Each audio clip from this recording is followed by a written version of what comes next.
ఎంత తక్కువ మంటలో ఎంత ఎక్కువసేపు కుక్ చేసుకుంటే మన దమ్ డిషెస్ అంత టేస్టీగా ఉంటాయి.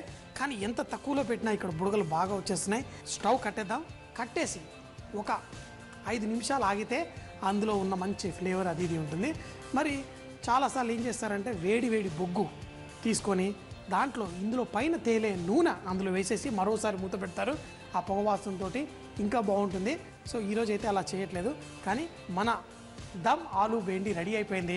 సో మరి తినడానికి నేను రెడీగా ఉన్నా కానీ ఒక్క 5 నిమిషాలు ఆగిన తర్వాత తింటే పర్ఫెక్ట్గా ఉంటుంది. దమ్ అంటే నాన్ వెజిటేరియన్ దమ్లే కాదు, వెజిటేరియన్ని కూడా మనం అద్భుతంగా చేసుకోవచ్చు.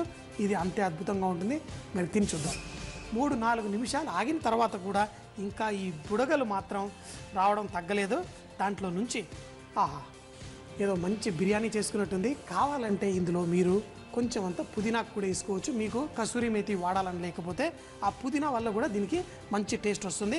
సో మరి చూడండి, మన ఈ మసాలా చక్కగా కుక్ అయింది. అయితే ఇలా దమ్ చేసుకోవడం వల్ల ఏంటంటే మన బంగాళదుంప ముక్కలు కూడా చూడండి చాలా సాఫ్ట్గా కుక్ అయింది. కానీ ముక్కలు మ్యాష్ కాలేదు.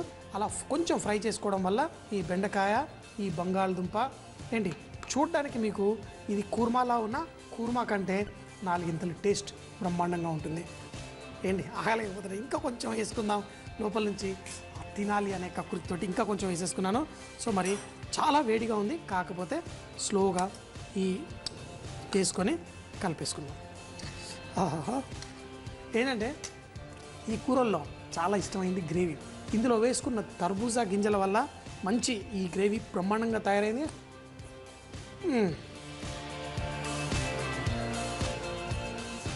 కొంచెం వేడిగా ఉన్నా మరి టేస్ట్ మాత్రం చాలా బాగుంది. మంచిగా ఒక న్యూట్రల్ ఫ్లేవర్తో మనం ఇందులో మసాలాలు ఎక్కువ వేయలేదు. గరం మసాలా కూడా చాలా కొంచెం వేసాను. సో ముఖ్యంగా పిల్లలు ఎవరైనా కానీ ఈ సాస్ మనం దేంతో తిన్నా చాలా బాగుంటుంది. ముఖ్యంగా చపాతీలు. కానీ ఒకటి చూడండి, వేడి వేడి చపాతీ ఇలా ఇందులో ముంచుకొని తింటుంటే అదిరిపోతుంది.